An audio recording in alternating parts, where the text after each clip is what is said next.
चलिए बच्चों, आज हम लोग डिस्कस करेंगे थर्मोडायनेमिक्स। थर्मोडायनेमिक्स का ये पहला सेशन है और इस फर्स्ट सेशन में बेसिकली हम लोगों की ये जो सीरीज है ना, ये पूरा की पूरा पीवाईक्यू पे बेस्ड है। तो जितने भी एग्जाम्स में क्वेश्चन मेंस की अभी हम सीरीज का डिस्कशन कर रहे हैं, तो जितने भी मेंस के क्वेश्चंस हैं उनका एक एक करके हम लोग बारी बारी करके डिस्कशन करते रहेंगे। सबसे पहले शुरू करते हैं थर्मोडायनेमिक्स कि इस सीरीज में हम इसमें सबसे पहले शुरुआत करते हैं उसके बेसिक कॉन्सेप्ट की। बेसिक कॉन्सेप्ट जो आज हम लोग डिस्कस करेंगे वो होगा basic terminology, basic concept of thermodynamics, thermodynamic processes, कौन कौन सी प्रोसेसेस होती हैं, आइसोथर्मल प्रोसेस क्या होती है, एडियाबेटिक प्रोसेस क्या होती है, इन सारी प्रोसेस के बारे में डिस्कशन करेंगे। तो जैसा कि हम सभी जानते हैं कि मेजरली कितने तरह की प्रोसेस होती हैं, एक होती है आपकी एडियाबेटिक, एक होती है आपकी आइसोथर्मल, एक होती है आपकी आइसोकोरिक, एक होती है आपकी आइसोबारिक, एक होती है आपकी साइक्लिक, एक होती है आपकी रिवर्सिबल आइसोथर्मल प्रोसेस या इरिवर्सिबल आइसोथर्मल प्रोसेस। इन सब चीजों का यूज करेंगे, इन सब चीजों को जानेंगे। और ये सब थ्योरीज तो आपने बहुत बार पढ़ ली होंगी, लेकिन हम पीवाईक्यूज का डिस्कशन कर रहे हैं। तो पीवाईक्यूज के लिए सबसे पहले एक एक क्वेश्चन करके डिस्कस करते हैं। अब देखिए, जेईई मेन 2017 में एक क्वेश्चन आया है। इस क्वेश्चन को जरा ध्यान से देखिएगा, बहुत ही आसान सा क्वेश्चन है।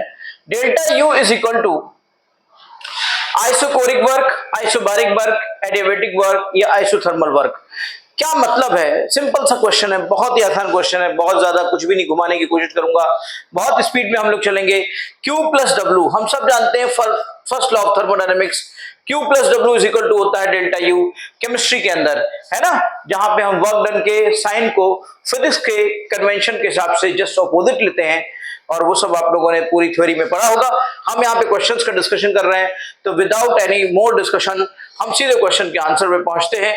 इसमें अगर देखें हम, delta Q is equal to isochoric work, isobaric work या एडियाबेटिक वर्क, तो ये कहना चाहते हैं कि अगर आइसोकोरिक प्रोसेस होगी तो उसका वर्क क्या डेल्टा यू के बराबर होगा, अगर आइसोबारिक प्रोसेस होगी तो क्या उसमें वर्क जो होगा वो डेल्टा यू के बराबर होगा, या एडियाबेटिक प्रोसेस में होगा। तो जैसा कि हम सब जानते हैं, हम यहां पर डेल्टा यू को डब्ल्यू के बराबर करना चाहते हैं। इसका मतलब ये हुआ कि हमारी ऐसी प्रोसेस होनी चाहिए जिसमें कि क्यू हमारा जीरो हो जाए। और हम सब जानते हैं कि हीट ट्रांसफर क्यू होता है, और क्यू जीरो किस में होता है? क्यू जीरो होता है आपका एडियाबेटिक प्रोसेस में। इसका मतलब ये तभी पॉसिबल है आपका ये वर्क डन डेल्टा यू के बराबर एडियाबेटिक प्रोसेस में होता है, और ये वर्क डन डेल्टा यू के बराबर बेटा तभी पॉसिबल है जब आपका डेल्टा यू के बराबर वर्क डन आपका तभी पॉसिबल है जब आपका डेल्टा यू डब्ल्यू के बराबर हो जाए और क्यू आपका जीरो हो जाए। इसका मतलब आंसर होना चाहिए एडियाबेटिक वर्क। ये बहुत ही बेसिक से कॉन्सेप्ट का क्वेश्चन था, जेईई मेन 2017 में आया था। अगला क्वेश्चन हम लोग डिस्कस करते हैं। जेईई मेन 2019 का क्वेश्चन है, और सभी के सब जैसे कि हम पहले ही डाल चुके हैं आपको कि ये जो हमने पीपीटी है हमारा, ये 10 क्वेश्चंस का जो कलेक्शन है, बिल्कुल बेसिक कॉन्सेप्ट पर है। ऐसे ही हम अलग अलग टॉपिक्स पे अलग अलग देखेंगे कि एग्जाम में कब कब कौन से ईयर में किस किस तरह के क्वेश्चंस आए। Let's see next question. Which one of the following equation does not correctly represent the first law of thermodynamics for the given process involving ideal gas? Involving an ideal gas. Ideal gas के लिए कौन से यहाँ पे expressions ठीक है या नहीं है? जैसे कि अभी आपने थोड़ी देर पहले देखा था, साइक्लिक प्रोसेस है। इसमें देखिए साइक्लिक प्रोसेस में ये वाला जो तरीका है, साइक्लिक प्रोसेस के बारे में आप लोग ने अपनी थ्योरी में पढ़ा होगा, फिर से मैं थोड़ा सा आपको हिंट कर दे रहा हूं। साइक्लिक प्रोसेस में आपका डेल्टा यू जीरो होता है, क्योंकि आप जिस पॉइंट से शुरू करते हैं उसी पॉइंट पे फिर लौट आते हैं। और जैसा कि मैं आपको पहले बता चुका हूं कि जो इंटरनल एनर्जी होती है that is the pure function of temperature, वो टेम्परेचर का प्योर फंक्शन होती है बेटा। और अगर जिस पॉइंट से आपने शुरू किया था उसी पॉइंट पे आप दोबारा आ जाएंगे, इसका मतलब सेम टेम्परेचर पे आ जाएंगे। सेम टेम्परेचर पे आ जाएंगे इसका मतलब आप इंटरनल एनर्जी के चेंज को जीरो कर जाएंगे। तो इसके यहाँ पे इंटरनल एनर्जी का चेंज जीरो होगा साइक्लिक प्रोसेस में, तो ऑब्वियस सी बात है वो क्यू डब्ल्यू के बराबर कैसे पॉसिबल है। यहाँ पे देखिए, अब अगर आप यहाँ पे देखेंगे तो साइक्लिक प्रोसेस में इसका मतलब ये बिल्कुल सही है, क्योंकि अगर मैं फिजिक्स के हिसाब से देखूं तो क्यू इज इक्वल टू होता है आपका डेल्टा यू प्लस डब्ल्यू, या आप केमिस्ट्री के हिसाब से देखें तो केमिस्ट्री के हिसाब से होता है आपका Q plus W is equal to delta U. और यहाँ पर आपका अगर डेल्टा यू जीरो हो रहा है तो इसका मतलब Q is equal to minus W हो रहा है। तो इट इज एब्सोल्युटली करेक्ट। ये आपका साइक्लिक प्रोसेस वाला बिल्कुल गलत, मतलब बिल्कुल सही है। लेकिन यहां पे क्वेश्चन में उन्होंने सही नहीं पता किया है, तो हमारा ऑप्शन ये सही नहीं होगा, ऑप्शन हमारा गलत होगा ये, क्योंकि क्वेश्चन में उसने पूछा है कि कौन सा इसमें से गलत है।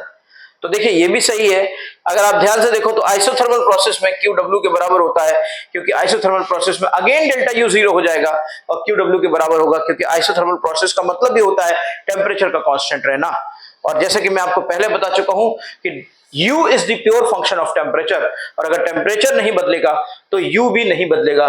इसका मतलब थर्मोडायनेमिकल प्रोसेस में, जिसमें कि हम कहेंगे आइसोथर्मल प्रोसेस, उस आइसोथर्मल प्रोसेस में ये अगेन हमें यही रिजल्ट मिलेगा, Q is equal to minus W। Adiabatic process की अगर मैं बात करूं तो एडियाबेटिक प्रोसेस में जैसा कि Q इज इक्वल टू 0 होता है तो W is equal to delta U होगा, इसका मतलब ये वाली बात भी सही है। तो हम नेक्स्ट आते हैं आइसोथर्मल प्रोसेस में, जिसमें दिया है delta U is equal to Q, जो कि सरासर गलत है। अभी हम पहले ही देख चुके हैं कि यहां पर डेल्टा U 0 होता है आइसोथर्मल प्रोसेस में, तो जब डेल्टा U 0 होता है तो ये नहीं होना चाहिए। ये स्टेटमेंट तो गलत है, लेकिन ऑप्शन के तौर पे देखा जाए तो यही ऑप्शन ठीक होगा, यानी करेक्ट ऑप्शन अगर हमारा होगा तो करेक्ट आंसर जो होगा वो करेक्ट आंसर हमारा 4 ही होगा, क्योंकि उसने ऊपर पूछा है कि कौन सा गलत है, ना कि ये नहीं पूछा है कौन सा सही है। सही तो तीनों है, चौथा गलत है। नेक्स्ट क्वेश्चन हम लोग देखते हैं, जिसमें कि देखते हैं among the following the set of parameters represents path function.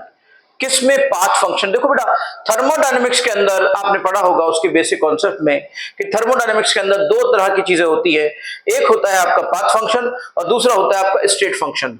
State function जो कि इनिशियल पॉइंट और फाइनल पॉइंट पर डिपेंड करता है, यहां इनिशियल पॉइंट से फाइनल पॉइंट पे चले गए और उसके डिफरेंस से जो हमें मिलता है that is called as step function.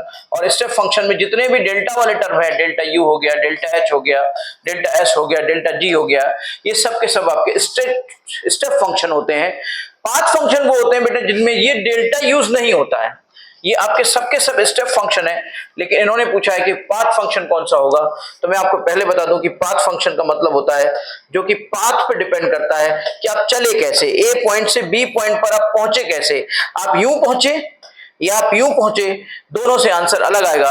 और ये दो चीजें होती हैं, एक होता है ऐसा Q और दूसरा होता है ऐसा W, जो कि पाथ फंक्शन होता है। अगर इन इंफॉर्मेशन को आप रखते हो, बहुत ही बेसिक इंफॉर्मेशन है, बेसिक इंफॉर्मेशन को अगर आप रखते हो तो आपके पास सही जवाब होगा B एंड C, और ऑप्शन होगा बिल्कुल सही वाला थर्ड। इस तरह से हम लोग बेटा लगातार डिस्कशन करते रहेंगे इन क्वेश्चंस का। तो हमारे चैनल को आप सब्सक्राइब करिए, लाइक करिए, बेल आइकन को दबाइए ताकि आपको हर PYQ का नोटिफिकेशन मिलता रहे। इसी तरह से डिस्कशन आपको लगातार मिलता रहेगा।